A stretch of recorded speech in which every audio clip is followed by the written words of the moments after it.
tolak kenaikan BBM dan masalah banjir di Kota Sorong.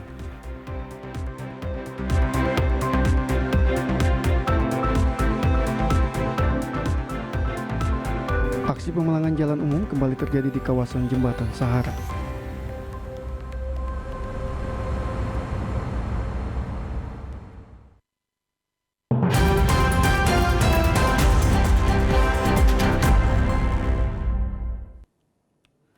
Selamat petang saudara, berita Papua Barat hari ini kembali hadir menjumpai Anda, edisi Selasa 30 Agustus 2022. Sejumlah informasi dari daerah di Papua Barat akan kami hadirkan untuk Anda. Bersama saya Bertalan Rombiak, inilah Papua Barat hari ini selengkapnya. Pemirsa, aksi pemalangan jalan umum kembali terjadi di kawasan Jembatan Sahara serta pertigaan jalan menuju Kompleks Reremi Permai Manokwari. Pemalangan ini dipicu penangkapan pelaku pencurian yang terjadi di salah satu kios.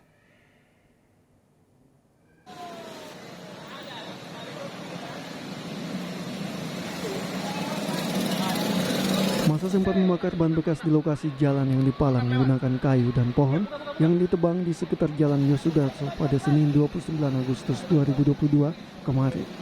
Akibatnya sekitar pukul 18.00 Senin kemarin, pemalangan jalan sempat dibuat macet hingga pada pukul 9.00 akses jalan baru dapat dibuka. Setelah keluarga R bernegosiasi dengan Wakapolres Manokwari Kompol Agustina Sineri yang datang ke lokasi untuk membubarkan kelompok masyarakat yang melakukan aksi palang.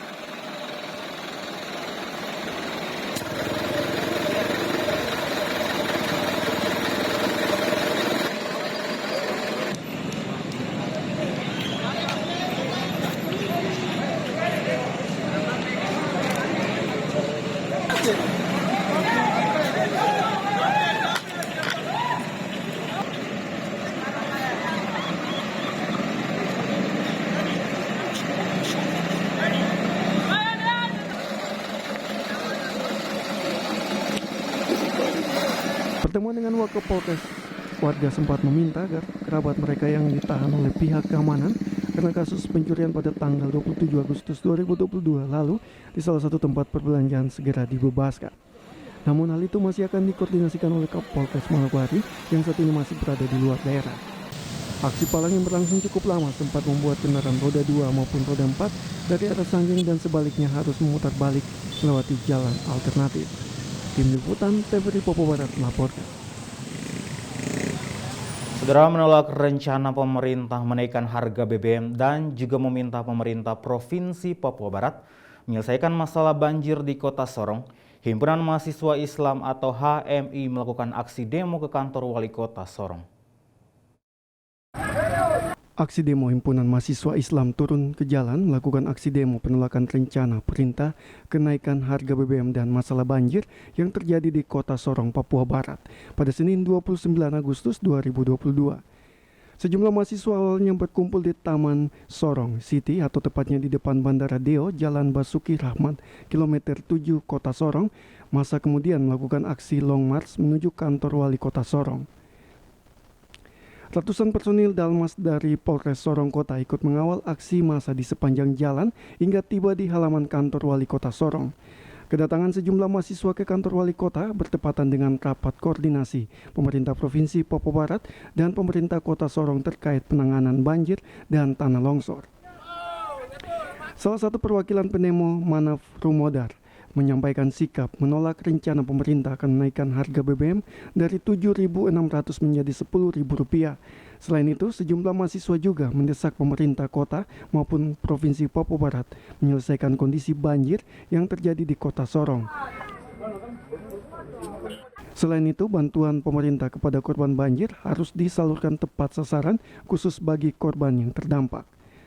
Kami dari Himpunan Mahasiswa Islam HMI Cabang Sorong menindaklanjuti instruksi yang dikeluarkan oleh PBHMI terkait dengan kenaikan harga BBM dari Rp7.600 menjadi Rp10.000. Kemudian kami melihat bahwa ada fenomena sosial di Kota Sorong, yaitu perihal banjir yang sampai saat ini masih menjadi satu mitologi bagi masyarakat Kota Sorong. Karena bagi kami bahwa persoalan banjir di Kota Sorong ini bukanlah hal baru, tapi kemudian persoalan banjir di Kota Sorong adalah hal yang sudah mendasar, yang sudah menjadi kebiasaan setiap hujan, maka Kota Sorong akan tergenang banjir. Penjabat Gubernur Papua Barat Paulus Waterpau usai rapat langsung menemui masa pendemo. Gubernur sempat menyampaikan apresiasi kepada pendemo ikut menjaga ketertiban dan keamanan. PJ Gubernur Papua Barat kemudian menanggapi aspirasi yang disampaikan oleh para pendemo. Jadi semua sudah kita garap, kita kerjakan bahkan penyantunan, kemudian perbantuan, termasuk itu sudah. Hanya saja ada kekurangan dari kita. Itu kita tidak libatkan kalian kelompok anak muda begitu.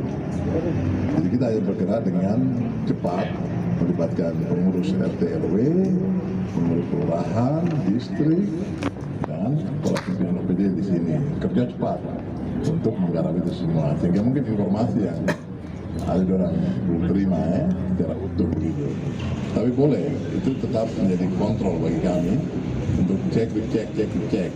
Mana-mana yang kira-kira belum tadi ada disebutkan 3 lokasi ya. Usai menyampaikan aspirasi kepada PJ Gubernur Papua Barat, sejumlah mahasiswa kemudian membubarkan diri dengan tertib. Dari Sorong, Michael Jasman, TVRI Papua Barat melaporkan. Pemirsa, maraknya tambang ilegal di wilayah Papua Barat menjadi sorotan pemerintah dan pihak berwajib. Hal ini pun mendapat respon dari pemuda Arfak yang menginginkan agar lokasi penambangan emas ilegal di Kabupaten Pegunungan Arfak harus ada solusi dan bukan digiring dalam proses hukum. Pemerintah pusat hingga pemerintah daerah supaya tambang yang berada khusus di Kabupaten Pegunungan Arfak hanya ditertibkan dan bukan mengiring masyarakat dalam persoalan hukum, tetapi memberikan solusi sehingga masyarakat bisa mendapatkan makan dan minum. Ini selaku tokoh masyarakat Arfak atau sebagai pemuda Arfak menyampaikan kepada Kapolri maupun pemerintah pusat sampai di pemerintah daerah bahwa tambang yang sudah dijalankan oleh masyarakat di atas hanya ditertibkan saja. Bukan memberikan sebuah cara hukum untuk menggiring masyarakat dalam persoalan hukum. Tetapi memberikan solusi sehingga masyarakat bisa lalui. Kenapa? Saya tidak bilang pengusaha itu salah.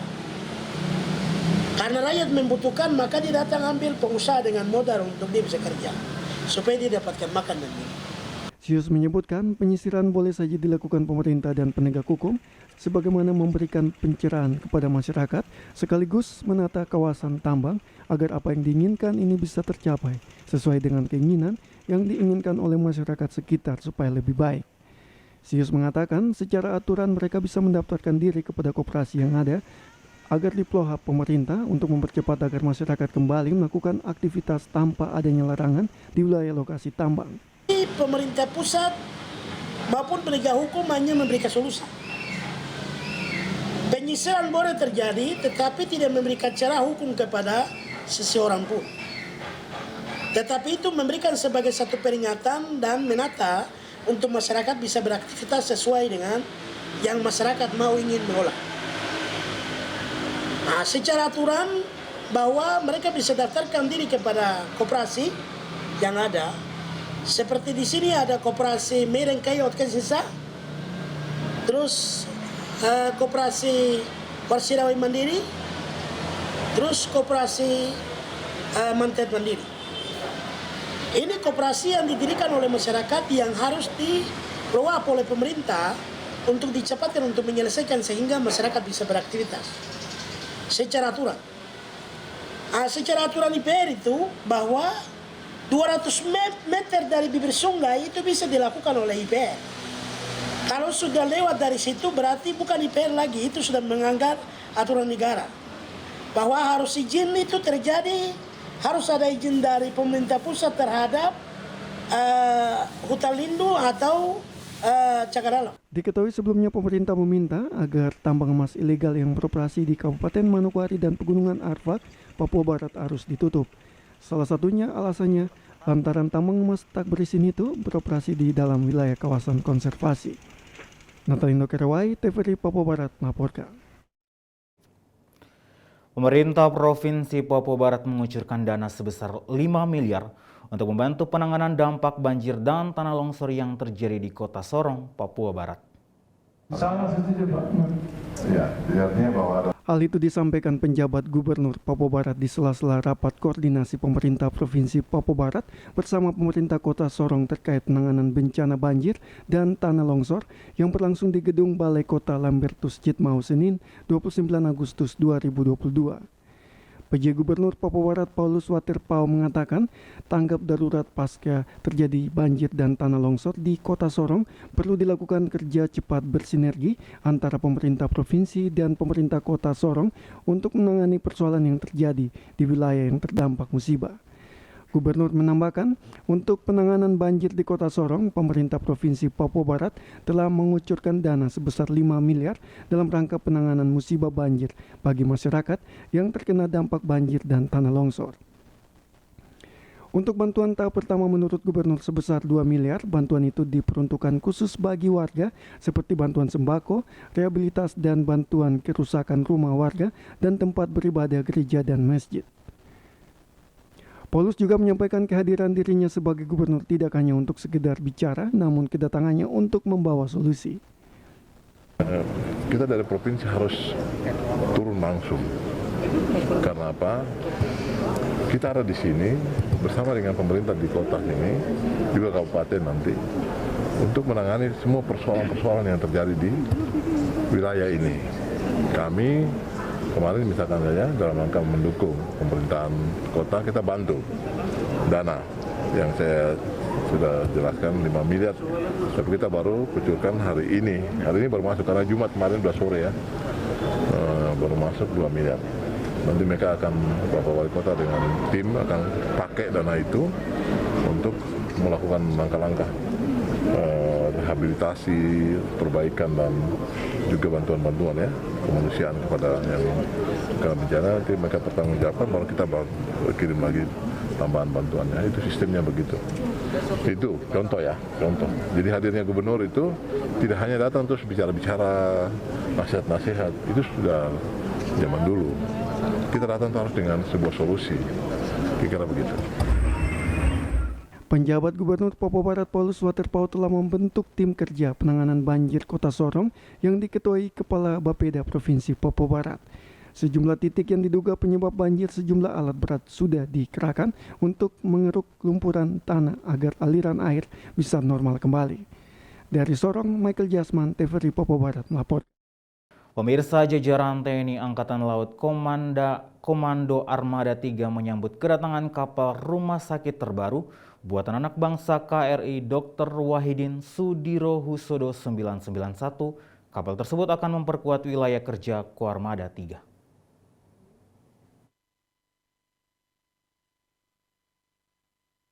Kapal Republik Indonesia KRI Dr. Wahidin Sudirohusodo 991, salah satu kapal terbaru hasil karya anak bangsa PT PAL Surabaya.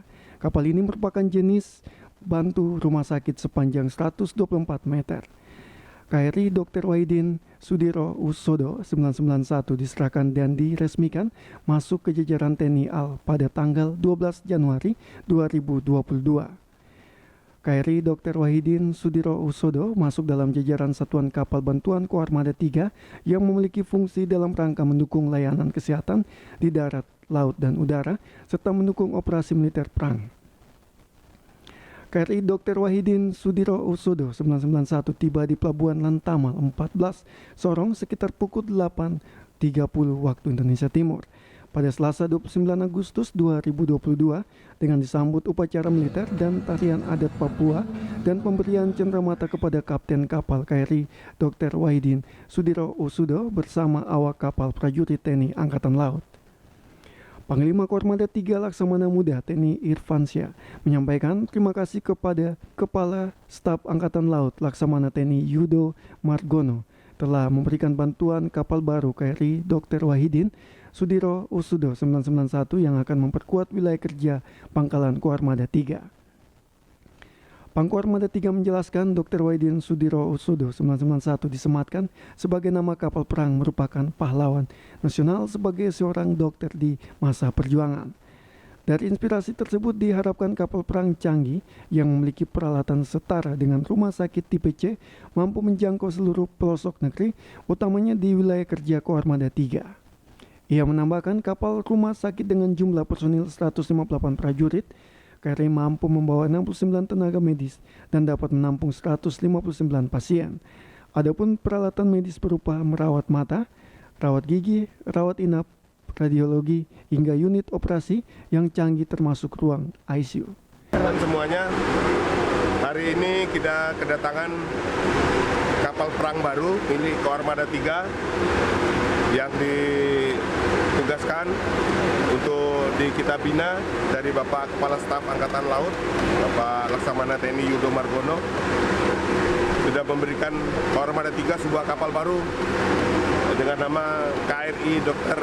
Wahidin Sudirohusodo dengan nomor lambung 991. Kapal ini jenis kapal bantu rumah sakit. Kalau di masa damai, ini kita pergunakan untuk membantu pemerintah. Jadi kapal ini merupakan kapal rakyat, dibayar dengan uang rakyat. Kebetulan kita yang diberikan tanggung jawab untuk memelihara dan menjaganya. Dan ini bisa digunakan baik oleh pemerintah daerah, mungkin ada organisasi-organisasi sosial yang butuh kerjasama, kolaborasi untuk melaksanakan kegiatan-kegiatan untuk membantu masyarakat, khususnya di bidang kesehatan. Sementara Komandan KRI Dr. Wahidin Sudirohusodo 991 Letkol Laut P. Anang Sutioko mengatakan keberadaan kapal rumah sakit ini akan mendukung sepenuhnya pelayanan kesehatan di wilayah timur Indonesia sesuai wilayah kerja Koarmada 3. Ia menyebutkan kapal rumah sakit mempunyai fasilitas lengkap, selain itu juga dilengkapi ambulans laut yang sewaktu-waktu bisa digunakan saat keadaan darurat menjemput pasien. Saya sendiri ya akan menyiapkan kapal ini selalu siap standby sebagai kapal rumah sakit. Kapal rumah sakit. Sewaktu-waktu kita ada perintah untuk digerakkan, kita akan berusaha untuk secepat mungkin akan melaksanakan tugas berangkat. Tentunya kita menyiapkan kapal sebaik mungkin. Dari Sorong, Michael Jasman, TVRI Papua Barat melaporkan. Saudara memimpin apel gelar pasukan kesiapsiagaan tanggap bencana dan Rem 182 Jasira Onim berpesan warga Kabupaten Fakfak siaga cuaca ekstrim. Apel gelar pasukan kesiapsiagaan tanggap bencana dipimpin dan Rem 182 Jasira Onim Kolonel Infantri Artono berlangsung di lapangan parkir Pantai Indah Fakfak. Dan Rem 182 Jasira Onim Kolonel Infantri Artono dalam haranya mengatakan apel kesiapsiagaan ini semata-mata dalam rangka mengantisipasi keadaan darurat yang akan terjadi yang mana diketahui pernah terjadi di wilayah Kabupaten Fakfak disebabkan cuaca ekstrim dan gelombang tinggi. Untuk itu, masyarakat diminta selalu waspada bila sewaktu-waktu terjadi bencana. Kita ketahui bersama bahwa pada tahun 2022 ini di wilayah Kabupaten Fakfak bencana alam yang terjadi diantaranya yaitu bencana banjir di Jalan Trans Papua Barat Bombre. Yang kedua yaitu tanah longsor di kawasan seberang. Yang ketiga yaitu gelombang tinggi kawasan Teluk Tumburuni. Hal ini disebabkan karena terjadinya curah hujan yang tinggi dan cuaca yang ekstrim.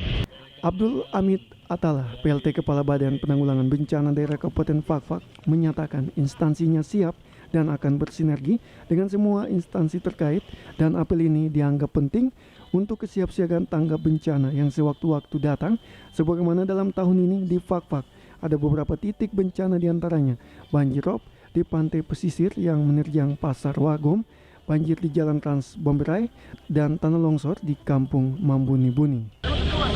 Kami dari BPBD mensupport ya hal-hal yang kemudian menjadi acara pada kesempatan hari ini sehingga ini ya kita tahu bahwa berakhir sukses ya kalau menurut saya, dan saya pikir ini apel yang memang penting untuk kita sinergikan terkait dengan masalah penanganan bencana, apalagi sekarang kita lihat bahwa iklim di dunia ini kan berpengaruh terhadap situasi ada juga di kita di Kabupaten Fak-Fak itu. Nah, dan kita tahu beberapa waktu yang lalu kita kan dihadapi dengan bencana baik itu banjirop, pergeseran tanah longsor ya, kemudian ada di jalan kebakaran hutan juga ya, kemudian di jalan Trans Bomberai itu juga terjadi banjir dengan terjadinya luapan air sungai ya yang ada di jalan tersebut, sehingga hal-hal begini ya kita kemudian mempersiapkan segala sesuatu untuk menghadapi bila ada bencana yang terjadi, meskipun kita tidak tahu kapan terjadi, tapi kita tetap siap siaga untuk menghadapi situasi. Apel berlangsung di pelataran parkir Pantai Indah Fak-Fak, Taman 1 Tungku 3 Batu, yang diikuti oleh Bupati dan Wakil Bupati beserta pimpinan OPD dan Forkopimda di Kabupaten Fak-Fak. Dari Fak-Fak, Frans Tamaela, TVRI Papua Barat melaporkan. Saudara, mendukung petani pala di Kabupaten Fak-Fak, pemerintah Kabupaten Fak-Fak melakukan prosesi adat kira-kira dengan tujuan panen dapat dilakukan tepat waktu dengan hasil yang baik. Secara turun-temurun, pemasangan kira-kira bisa dilakukan pada semua komoditas pertanian atau perikanan agar panen komoditas tepat waktu. Dan saat ini kira-kira dilakukan pada komoditas pala Fak-Fak yang memiliki nama varietas pala Tomandin. Pemasangan kira-kira yang dilakukan di Kampung Mendopma, Distrik Fak-Fak Tengah, Kabupaten Fak-Fak, Papua Barat. Pemasangan kira-kira diawali prosesi adat Meri Totora yang dilakukan pada 2 pohon pala induk dan dengan pemancangan kira-kira atau sasi adat. Wakil Bupati Fak-Fak Yohana Dina Hindom dalam arahannya mengatakan kira-kira harus dilihat semata-mata sebagai tanda agar semua ingat dan patuh pada kesepakatan adat tentang waktu panen pala yang tepat, sehingga dapat menghasilkan kualitas dan harga yang bagus. Biasa ketong petik itu dia waktu belum sampai lagi ketong suruh petik. Akhirnya nilai dari ekonomi itu dia menyusut. Bukan orang tipu-tipu orang, tapi memang ketong sendiri yang mungkin ketong belum mengerti. Akhirnya sebelum panen karena kebutuhan, maka itu ketong lakukan. Setelah pemerintah ini melihat secara baik bahwa potensi yang ada di Kabupaten Fak-Fak, yang pertama adalah pala, menjadi bagian sumber kehidupan masyarakat Fak-Fak.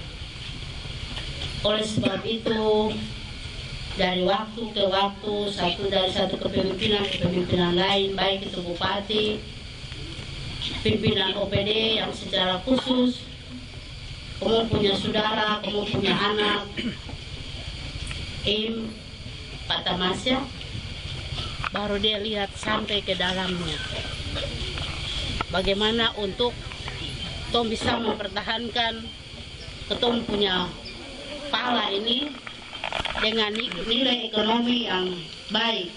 Amin Samai, Ketua Komisi 2 DPRD Fak-Fak, mengatakan pala adalah jati diri warga Fak-Fak.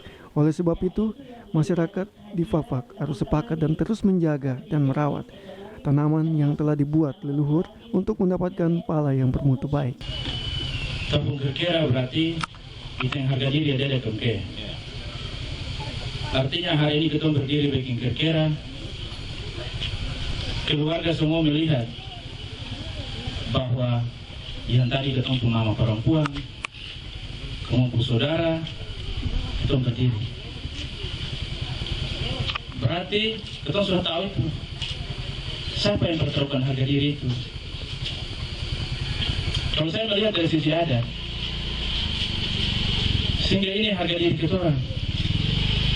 Kalau kita tidak jaga ini, siapa yang menjaga? Yang hari ini kita melakukan target, kita punya target mutu pala. Sehingga kita punya mutu baik dulu baru bisa kita menjual. Tapi kalau hasilnya tidak baik, kita menjualnya bagaimana? Begitu juga pedagang. Kalau pedagang mau datang, mau rayu-rayu beli nggak apa, mending jangan dulu ya. Tunggu sampai waktunya dulu. Sampai toko-toko adat, kepala kampung, dan semua sudah setuju bahwa kapan kita buka sasi, Ya itu kalau keluarga itu bisa paham. Dengan dilakukan proses adat kera-kera pada komoditas pala di Kabupaten Fakfak, diharapkan produksi pala dapat terus meningkat dan menghasilkan pala berkualitas baik, serta berdampak pada peningkatan ekonomi bagi petani pala di Kabupaten Fakfak. Dari Kabupaten Fakfak, Frans Tamaila, TVRI Papua Barat melaporkan. Saudara, informasi tadi sekaligus menutup jumpa kita dalam berita Papua Barat hari ini, edisi Selasa 30 Agustus 2022. Mewakili seluruh kerabat kerja yang bertugas, saya Bert Alen Rumbiak pamit undur diri dari hadapan Anda. Terima kasih atas kebersamaannya dan sampai jumpa.